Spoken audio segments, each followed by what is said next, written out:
Okay guys, Mark again on Introduction to Module number 1. And what Module number 1 is all about is basically very simple. It's the no money down mystery. And then this module, what I'm going to do is I'm going to set the record straight.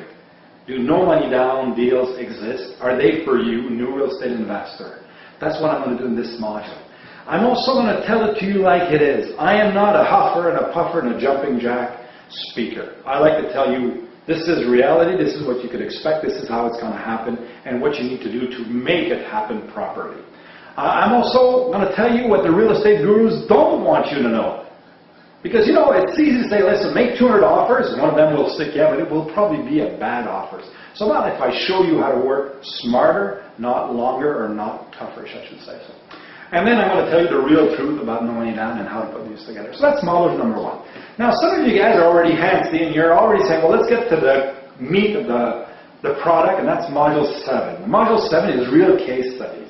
Guys, I don't recommend this. What I recommend is you go module by module by module and keep that modules for the end. I know you're going to have to be patient a week maybe, because good thing to do is to take every module one a night, just follow through, write some notes, go on our blog, post, and maybe we'll answer those questions that you have. But keep that module to the end. Why? Because if you were to jump directly to module 7, guess what will happen? You will not have the basics, the understanding of the terminology of what I'm going there and what I'm explaining to you. And that's what I want you guys to get. I want you guys to get a good foundation, solid enough for you to be able to understand how to do those deals. So don't skip, don't go to the end quickly. Now you'll notice that I do an introduction, a visual introduction like this one on every one of my models, then I go to a PowerPoint. I'm not necessarily the type of presenter that will actually read the PowerPoint. There's a few places where I will read exactly because they're important, they're key factors, and then I'm just going to talk. So bear with me at times if I have to go back to my screen while I do this. It is for your benefit, so I don't forget anything. And you'll be able to follow with the PowerPoint as we go. So guys, this is module number 1. It's all for you. It's basically your foundation. It's a no money down mystery. Do no money down deals really exist? And can I, as a new investor, buy with no money down? And you'll see that, yes, you can, once you have the knowledge, and that's what I'm going to give you today. Talk to you soon. I'll see you in the PowerPoint. Well, you're hearing me anyway in the PowerPoint. Thanks, guys. We'll see you in a minute. Well, everybody, welcome to module number 1 of the real truth about no money down. And it's my pleasure again, Marc Mousseau speaking, and we're going to start this module right now. I'm going to start with basics here.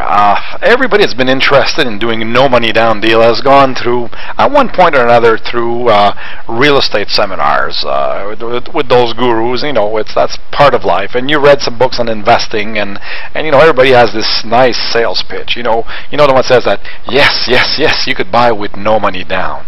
Well, what happens very often is that there's a little mystery behind this, and if it was, you know, if it was that simple, why isn't it that you or any of your friend buddies, neighbors, fellow investors been able to find those no money down deals? And I say why. Some of you guys maybe have already found no money down deals and you're just getting this training to give you some more tips and so on, but a lot of people find it very difficult to find no money down deals, and I would say the main reason is that you don't have the necessary, I'll be honest, the necessary knowledge or mindset or the key factors to put that deal together. And this is what I'm here for. So this training is going to give you a basic foundation and a great understanding on not how to find a no money down deal, but how to make a no money down deal, how to bring it together. And that's why I'm here with you over this video training series. So first of all, let's just ask ourselves a question. Do these deals really exist? Well, first of all, I got to set the record straight here. And I'll tell you what real estate is and what no money down deals are, and I'll tell you as it really is. You won't hear any of that from other gurus, and I'm going to tell you the actual truth. There's no fluff, there's no puff into this, and here we go. So first of all, do these deals really exist? Well, absolutely they do exist. When these gurus, other people say, you know, you could buy real estate with no money down, absolutely it does exist. They're there. You have to find them, and you have to be able to put them together. So the first one, do they exist? Yes. The second one, are no money deals possible for new investor? Well, this is a big challenge at one point. What happens is that new investors have not heard or don't know yet how to put these deals together. So I will say yes, they're possible for new investors. But now with this video series, you'll know how to put them together. And there's another 2 or 3 truths there that you really have to look at. So here's the number 3. Can you really buy real estate without using any of your own money? Absolutely. The idea here is not saying it's a no money down deal, and I'm not gonna. It's not. You're gonna need to find the money somewhere. And we're going to talk about this in the financing section. But you need to find the money from somewhere. But basically the concept is to buy real estate without any of your own money and get financing sources to help you out with that. Afterwards, what do we have? Can every deal be a no money down deal? Well, you know what? Absolutely not. I feel bad in saying this that way, but not every deal could be made a no money down deal. I'll give you a quick example. You know, you're going out on the market and you're finding a house. It is worth $300,000. It's financed to $297,000, so there's no equity, and you are trying to get the vendor to carry a mortgage. Well, the guy has a property that is worth $300,000. He's probably paying a sales commission, and he owes more than his net that he's going to get. So how could he carry a mortgage? So you see there's some key points, key ingredients in there to making a no money down deal that is out there. Now, let's use the same example. The property, the vendor wants $300, he owes $297, but the property is worth $400. Is there a chance that it could be made a no money down deal? So I say that, can every deal be a no money down deal? No. But if you find the right property, the right deal, yes, it can. And I want you guys to be leery here. I mean, it's a yes and no answer, but basically not every deal could be made a no money down deal. The next one after this, the next truth, if we could say so, is very simple. Is it as easy as the gurus say? And let me ask you a question. If I don't put the answer right now, what do you guys think? Well, the answer is no. Yes, but it requires a little know-how. Luckily, that's what I'm going to teach you in this course. So it's not as easy as they say, but once you understand, once you set your brains to it, you'll understand how to put the no money down deals, and you'll understand also what to look for in deals in order to help you get to that no money down deal. So that's basically a few truths that I wanted to go with you guys. Now, there's something more important also, is that why can't most investors find no money down deal? Why is it that maybe you as a new investors can't find no money down deals? And I wrote a few of these down, and you'll start to understand why you're having sometimes so much difficulty. And the first one is very, very simple. People fall in love with the property that they see. What do I mean by this? Is that I'll say husband and wife, partners, you go out and you start looking at properties, and you go, it's 5, 6, 7, 10 blocks from your house, and you find this beautiful little property, and notice that I just said beautiful, and you go around and it's cute, and you all say, oh God, I love this property, I'd like to buy it, and you meet the tenant, and the tenant is an awesome tenant, couple, whatever, and you suddenly fall in love with that property. And when you fall in love with a property, what happens is that you lose sight of your main goal. Your main goal is to buy an investment property that will generate cash flow that you will be able to get with the least amount of your own cash as possible. So if you fall in love, what do you try to do? You try to make the deal come to tuition, if you could say so, and you're willing to do things that you would not normally be willing to do. And most of the time it's putting money on the project. So one of the mistakes that most people do is they fall in love with the property. The next one is that they want the first property that they look at to be a no money down deal. Well, guys, there's some ratios, and I'll cover that in the next few slides, the next section, if I could say so, that basically are saying that it's not the first property that's going to be a no money down deal, and if it happens, you're lucky, period. it will take searching around, and don't expect the first property that you'll look at and say, oh, well, listen, I found a sixplex and it's in this area, and you know what, I think it's nice and it looks good and I want to buy it with no money down deal. You're going to create no money down deal based on the knowledge that you will have attained in this this series of videos, if I could say so. The next thing is that people want the property to be close to their house, to where they live.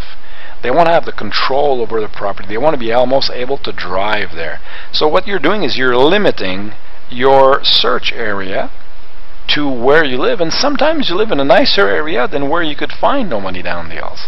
Sometimes you live in cities where the market is very, very high, and the market is going up actually, which is in this economy right now is rare, but you're looking for properties close to you, therefore you're limiting your opportunities, local opportunities, to what there is out there, and maybe the area is just dictating that asking price is what people get, and there's even a little fight in the prices.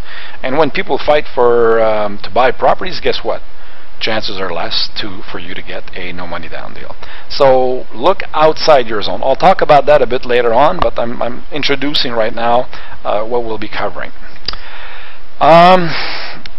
Also, sometimes you'll make an offer that makes absolutely no sense to the vendor. Why in the world would a vendor accept an offer that is $200,000 less than market? Why would he accept your offer? There has to be a reason. So you're going to have to play with, what does the vendor want? What does he need? And does the offer that I'm presenting to him make any sense?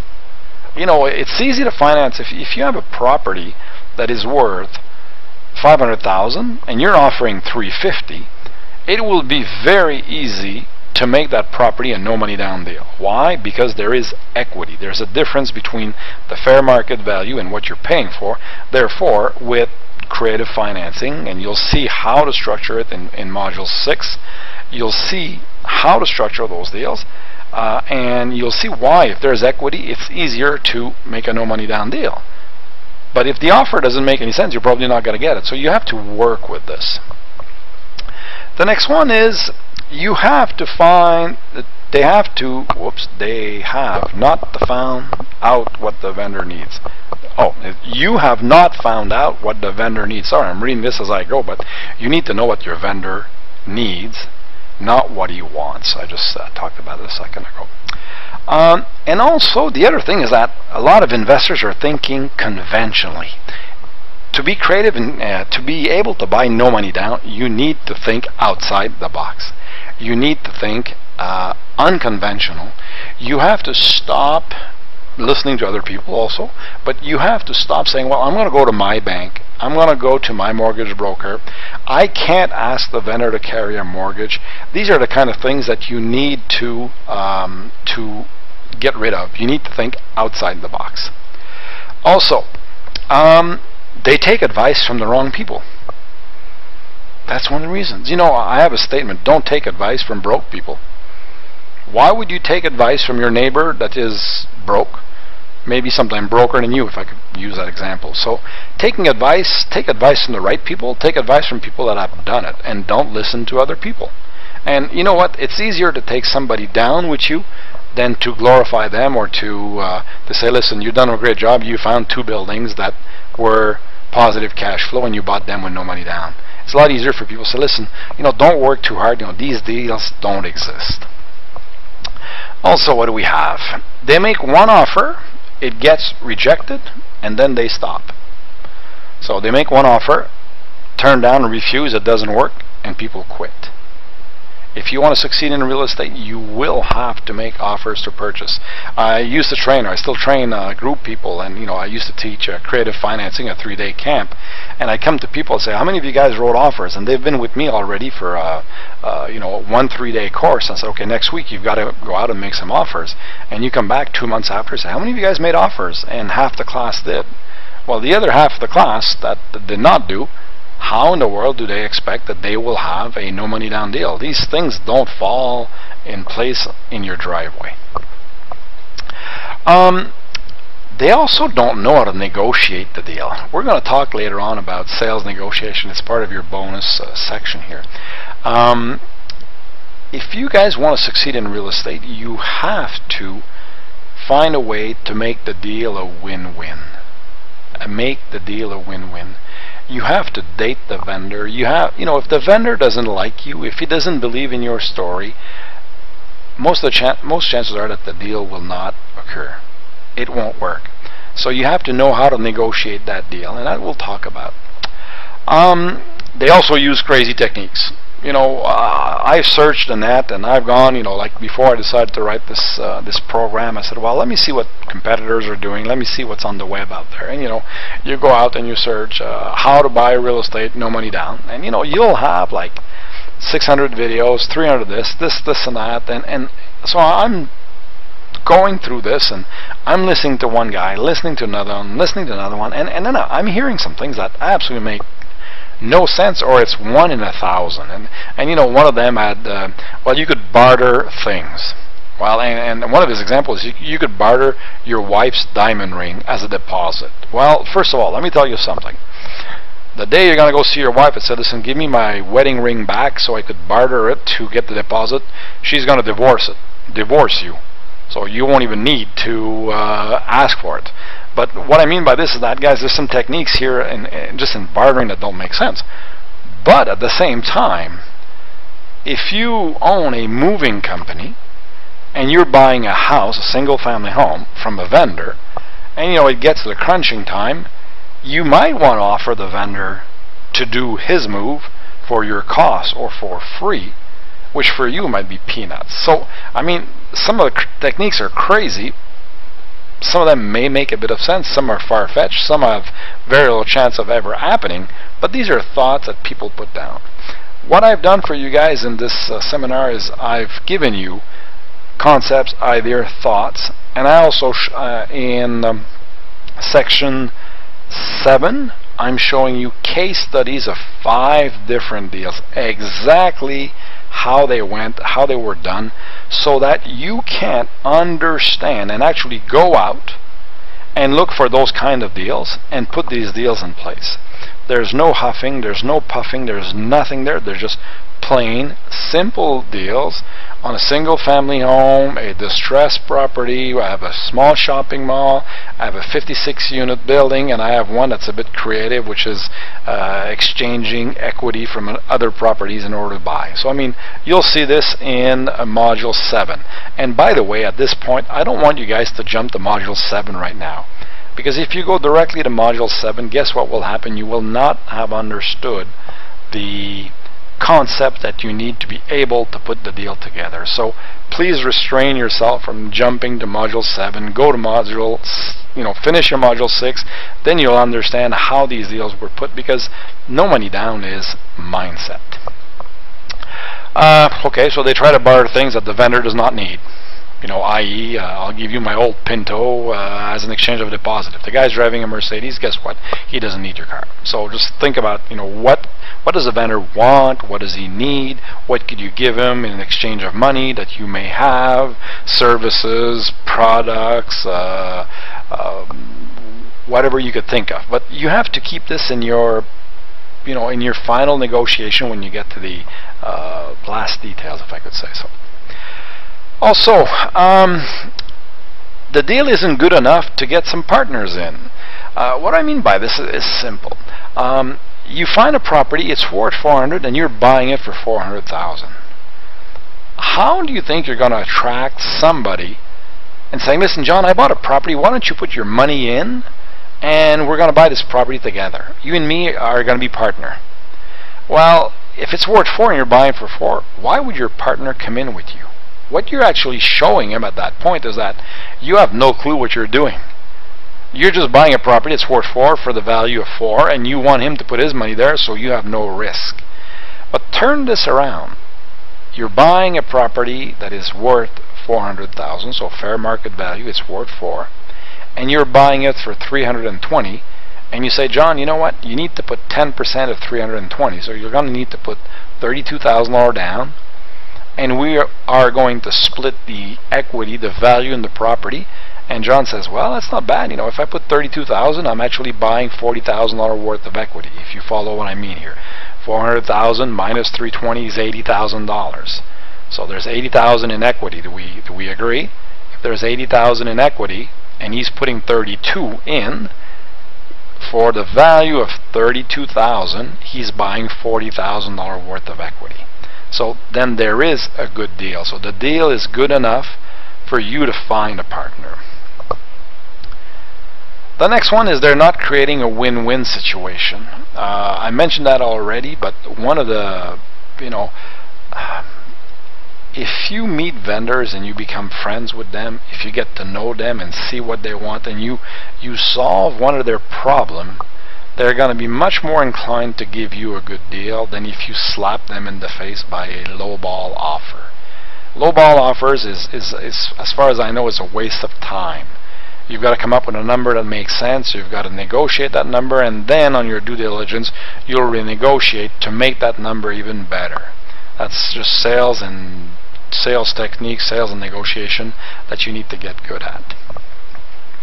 So, the reality is very simple. In order to do a no money down deal, you need to know a few things. You need to know where to look. You need to know what to look for, and you need to know how to structure your financing. So let's talk about these three things to start with. First of all, where to look. Well, where to look? A lot of people are looking at residential property websites. So realtors.com, MLS.com, you'll have forsalebyowner.com, those sites that are selling property. Well, it's good, it's not bad, it's, everybody's looking there, so effectively you get more competition by going that way. Would we agree? If you see an ad in the newspaper that says, listen, great no money down deal, guess how many people, how many calls that the vendor will get just because of the way he puts his advertising. You might also look in the commercial property website, which would be LoopNet, ICX, CLX, and there's many of those sites, and they're popping up every day almost, as to where you could find properties for sale. And naturally, you have the other internet sites, which would be Kijiji, Craigslist, local area, real estate board, blah blah blah. These are the standard site. This is where 90% of the people look for properties. So when you find a property in a newspaper on the MLS, you're competing against other purchasers, other investors, which means what? If there's more competition, the price goes up. And you're looking to find that gem, that property that's almost not even listed. Because when it's not listed, and you say, how could I buy a property that's not listed? Well, it's called a pocket listing in our industry. It's called a pocket listing. Or you're looking to find it through membership groups, the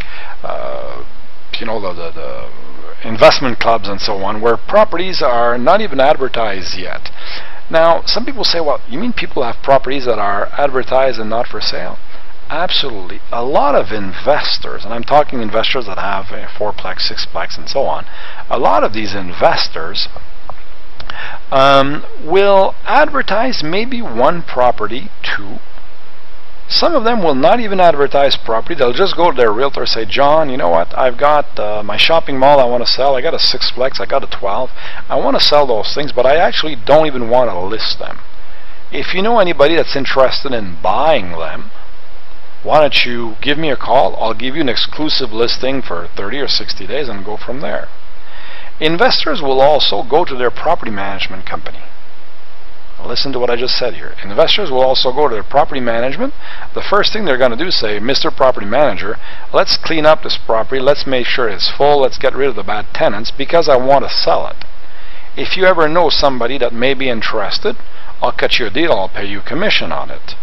So just as a quick tip here, I don't know if you caught on to this, if I was looking at buying properties that are not yet listed, who could I call? One of the things you should do is pick up your local newspaper or your Yellow Page book or your 411.com and look for property management companies and call them and say, listen, my name is Marc Mousseau. I'm a new real estate investor. My partner and I are looking at buying a few investment properties. Would any of your clients be interested in selling their property. And what would be great, John, if you knew anybody, is that I would probably stay with you as a property management company. But if they sell on their own to somebody else, well, guess what? You might lose a contract. Well, let me tell you that by contacting a property management company, you have a chance to find properties that are not even listed for sale. The discussion is going to be a lot easier because, in a sense, there's no realtor involved. It's going to be a lot easier to do it that way and talking directly with the vendor than the normal route of looking for a property on MLS.ca or Realtors.com and so on. So we want to try to find properties that are outside, and I want to start thinking outside the box. And I don't mean by this going to knock on doors, but just starting to think outside the box. Most common mistakes investors make in looking for no money down deal is exactly this one. Advertised deals are rare and are usually not a real no money down deal. It's very, very simple. If I was to sell a property and I wanted to get traffic on it, I would just increase the property value, put it for sale, and have an ad that would say no money down deal. Property's worth for $400, I'll advertise it for $480, sell it to you for $480, and I'll carry $80,000 in financing, which would mean technically that you only need 5% down. How could we find the other 5%? We'll work on that. But what I mean by this here is that when you see properties that are advertised no money down, it's not necessarily a good deal. Plain and simple. The way to find good deals: power team, hidden market, the way to structure the deal, and mindset. Power team. Who else would have access to properties that are not yet for sale that you could deal with or that you should deal with? Think about it. Some of you guys might have had financial challenge at one point or another. You went to see your bank to refinance the house, it did not work. You went to see your mortgage broker to refinance the house, it did not work.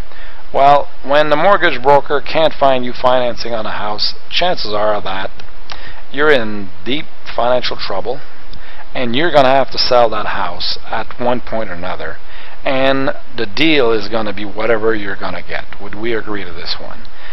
Wouldn't it be a smart idea to contact a few mortgage broker and say, John, mortgage broker, listen, I'm a real estate investor, my name is Marc Mousseau, my partner and I are looking at buying properties that are, good deals. Do you have any of your clients that are having some financial difficulty that need to sell their property quickly?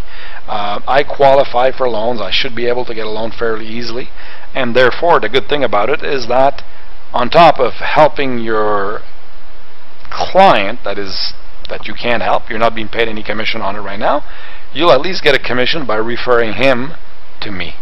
So for me, my power team, my hidden team, are people that have access to properties, that know that some properties are having some challenges. You might have the same thing with an appraiser, but appraisers are not really the kind of people say, hey, listen, I just appraised a property, the guy's losing it. You probably won't hear about that. You also won't hear about that by your banker. Your banker will never tell you that John Smith, one of his clients, is going bankrupt. Some people came to me one day and says, listen, I'm going to go see divorce lawyers. Divorce lawyers are not allowed to just go out and say that their client is losing their house. Now, the other thing is that I say that no money down deals are, it's a matter of creating the deal, creating the structure to make it a no money down deal. But in order to do this, you have to have the mindset. And one of the things that you should look at is that you should always consider yourself to saying that you have no money. That's a great way to do it. I have no money, so therefore I have to find no money down deals. And when you look at a property, you say, how can I do this with the least amount of my cash as possible? How to do this with no money down? How could I structure the deal so that I put none of my money? I just said none of my money. It could be somebody else's money.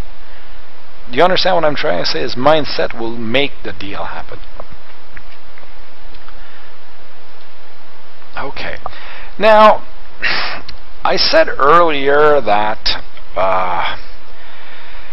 you can't expect your first property to be a no money down deal. Well, the ratio of success in real estate I would consider to be 50 to 6 to 2 to 1. What does that mean? It means that in order to find a good deal, and listen to what I'm saying here, in order to find a good deal, you'll have to look at, make offers, letters of intent, whatever you're calling. You'll have to look at, but not just look at, flip the newspaper here, but look at seriously, like you know, MLS.ca, or you call a realtor, you say, okay, can you send me some information? Sure, look at this property. You're doing some quit numbers. You'll have to look at about 50 properties, make probably 40 to 40 offers, 45 offers, letters of intent. And out of this, you could expect to have about 6 of them accepted. So that means that if you say, I'm going to look at 50 properties, I'll make 50 offers, expect to only have 6 of them accepted. So now I've got 6 offers accepted. 2 of these offers will be acceptable. Oops, how come I got 6 accepted, 2 acceptable? Why change that number? Well, it's quite simple. The reason I'm going to 2 is that 6 of these are accepted, 4 of these will fall through.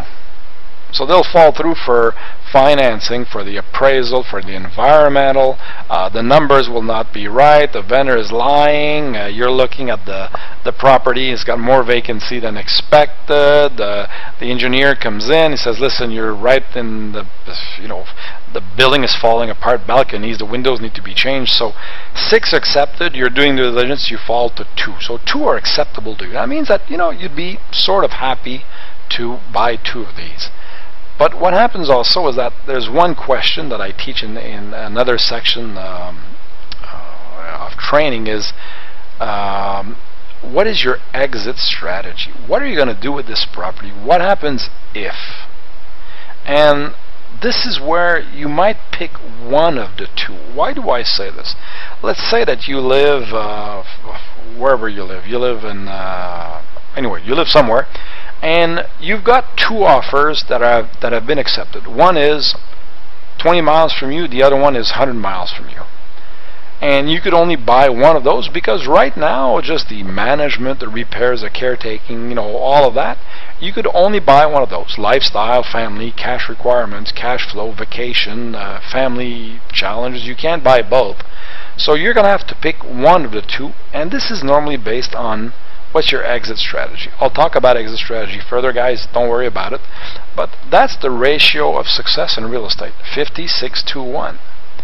Now, the ratio of success in real estate for a no money down deal, you'll have to look at 100 units to find a no money down property that is a deal.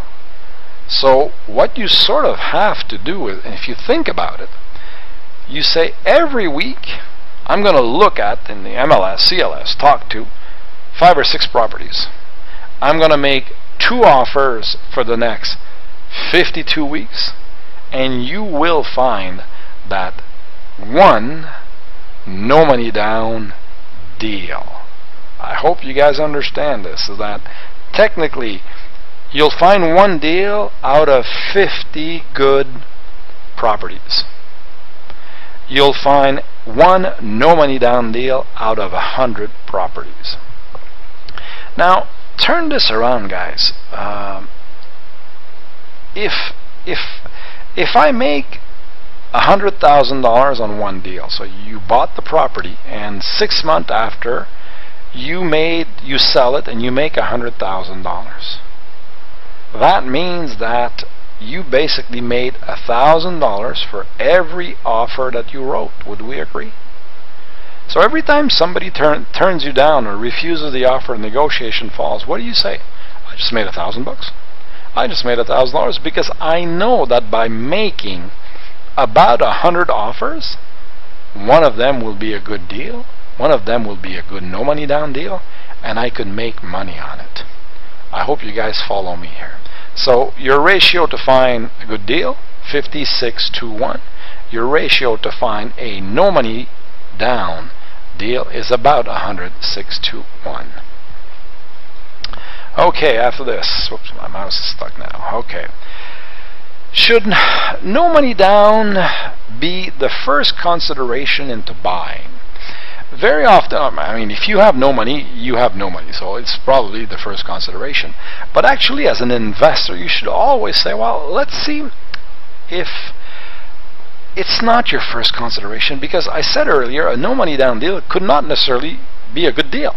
It could just be, I'm buying a property, no money down. But it's not a good deal. So here's what the first and foremost, well, I'm saying, in real estate, you have to find a deal. And then we'll structure it to become a no money down deal if it's doable. But if it's not doable and it's still a good deal, should you not buy it? Should you not find a way or a partner or a solution to buying it? I hope you guys understand this. What I'm saying is that my first criteria into buying real estate is to find a deal. If the deal is good, I'll find the money. I'm going to say this. My first thing in real estate is to find a deal. It's worth $3 million, I'm buying it for $2 million. I don't have $2 million. I know banks won't finance me $2 million, but if it's worth $3 million and I'm buying for $2 million, I will find the money. Do you guys understand this? So, other important consideration. When you buy real estate, one key point here is cash flow. Cash flow, by the way, is the monthly income that you make from a property after all expenses are paid. I tell students and investors, says, you don't buy a property that doesn't cash flow. I'll say it again, you do not buy a property that doesn't cash flow. Now some people say, well, I don't mind, Mark, if it doesn't cash flow, because you know what, the property values is going up by 10, 15, 20, 10% in my area, so if I buy it for $500,000 and it goes up by 10% in a year, it's going to be worth $550,000. Yes, absolutely. But what you're also telling me is that this property that you're buying for $500,000 has a negative cash flow of, let's say, $2,000 a month. So in a year from now, you're going to have paid basically 12 months of negative cash flow from somewhere. This money has to come from somewhere. You're going to have a negative cash flow of $2,000 a month times 12. That's $24,000. So you've just eaten half of your profit. Would we agree?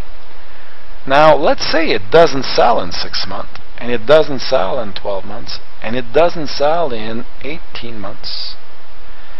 Do you think there's a chance that you're going to be suddenly cash tight? And is there a chance that if it didn't sell at $550 in a year and a half from now, you might have to reduce the price? And if you have to reduce the price to $536, you just had a wash here. So I always tell people that when you buy real estate, one of your first criteria is cash flow. And the second one should be your cash on cash return. Cash on cash return is the ratio of your income on a property versus the actual cash you invested out of your own pocket. I'm not talking about return on investment. I'm not talking about return on invested cash. I'm just saying, what's my cash on cash return? I make a $10,000 profit at year end. I invested $100,000. My cash on cash, my real cash on cash. Forget depreciation. Forget anything else. My cash on cash in that sense would have been 10%. So, positive cash flow does not always mean you got a good deal. Why do I say this? Positive cash flow does not mean you always got a good deal. Why? Because you know what? Every property will cash flow if you invest enough of your own cash to buy it. I don't know if you understand what I just said. Every property cash flows, basically, if you pay cash for it. Should we agree? If I pay cash for a property, I have no mortgage. The only thing I have left is what? Insurance, taxes, utilities, maintenance, basically, repairs and maintenance, those kind of things.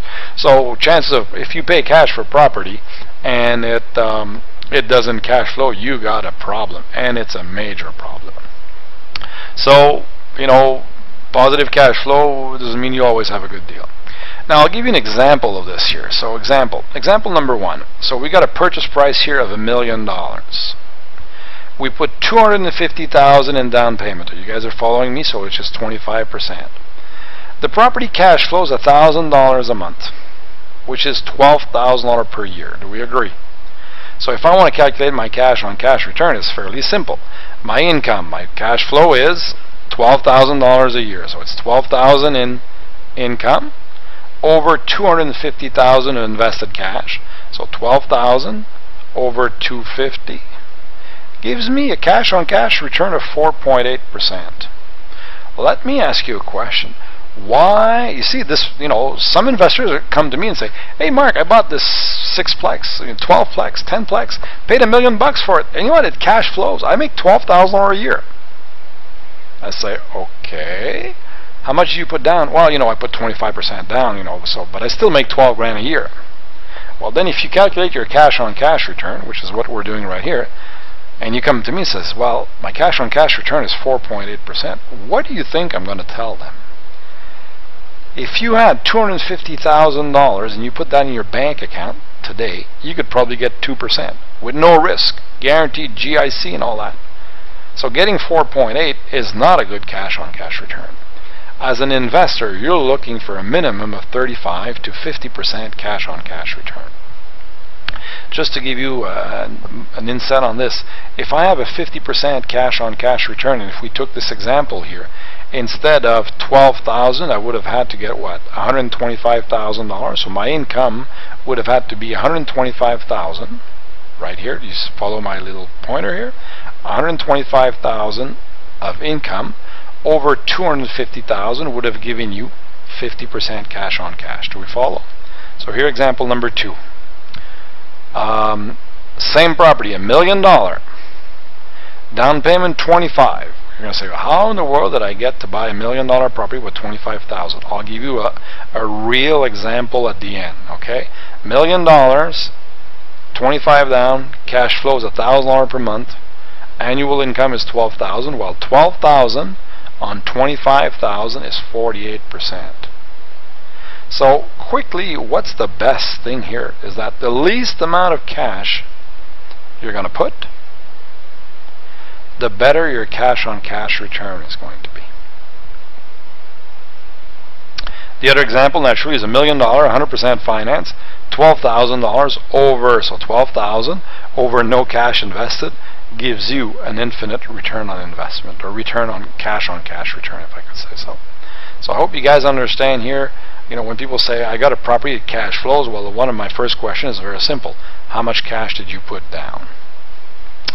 So, other consideration, a no money down property with negative cash flow is not necessarily a good deal. I think we talked about this.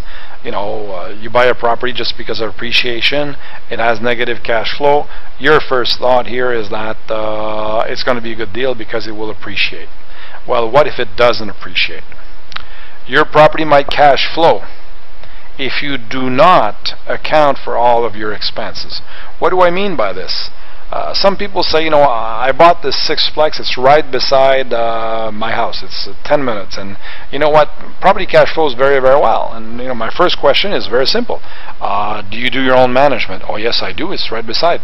Do you do all your repairs and maintenance? Oh Mark, I love to do repairs and maintenance. I go there, my wife and I go there every Saturday morning, and we'll cut the grass, we'll repair the little things. When a tenant leaves, we'll come in and we'll paint, and we'll show it and all that. Well, that means that you're not accounting for all your expenses. You're not even accounting for the value of your property there. Your property might cash flows if you do most of the work instead of accounting for it as a business. This is important. I don't mind if you guys, I call it cheating a bit. As an investor, how would I say this politely? A real estate investor, you do this as a full-time business. You don't go out and clean the windows. You don't go out and cut the grass. You have people do it for you. Do we agree? So it doesn't say that you cannot do that. It just means that when you do your income and expense statement, when you look at a property and say, this is my income, $40,000, I have insurance, taxes, and mortgage payment, and I have a profit. Well, what you should consider is that, okay, Well, I know I do the repairs, but let's put some repairs. I know I do the property management, but let's put a fee for management fee. I know that I do the painting, well, let's put a fee for painting. What I want you guys to do is when you calculate your income and expense statement, calculate that number to be as if you had every job done by somebody else, because there's a value to your time. I don't know if you understand what I mean. There's a value to your time that basically says, listen, if I'm going to be the one cutting the grass, well, it is worth $300 per year or $500 per year. If I'm the one painting the apartment, well, I should at least pay myself a little something to do it. You know, and what I'd like you guys to do is just turn this around. You buy the property, you're doing it today. So today, you know, you're doing the repairs, you're doing the management, you're doing everything, and you're saying, Mark, my property cash flow is $100 a month, or $200 to $500 a month. And next week, you find out that you're being transferred 300 miles away from the property. Now you're going to have to hire somebody to manage it. You're going to have to hire somebody to paint. You're going to have to hire somebody to cut the grass. You're going to have to hire people to do the work. And now suddenly you do not cash flow anymore. So what does that tell you? Is that basically you lied to yourself in telling yourself that the property was cash flowing. And that's something that is very, very important. Now, some of you guys are saying, well, Mark, we don't even know how to calculate how much an expense, repairs, and maintenance. Well, guys, this is a full module of numbers here. How to evaluate property, how to calculate your cash on cash return on investment. You know, we got 1% rule, GRM, cap rates, those kind of things. But right now we're talking about no money down deals. So we'll continue going at this, and as I will go, I'll give you some more pointers on how to evaluate that. So, as I wrap up to module number 1, no money down deals exist, and they are possible even for new investors. They don't come pre-packaged, i.e. advertised as no money down deals. If you want to find a no money down deal, you should look at a ratio of 100:6 to 1. You'll have to make probably 60, 70, 80 offers, look at 80, 90 properties. You need to look outside your backyard and enlist the help of your power team. So you need to start thinking outside the box. Who else could find properties for me? You also need to have the right tools and mindset. So you have to start thinking as a broke person, and how could I do this? And if you say how, you'll find an answer. If you say I can't, definitely you will not be able to do it. And the first thing you need to do in real estate is you need to know how to buy good deals.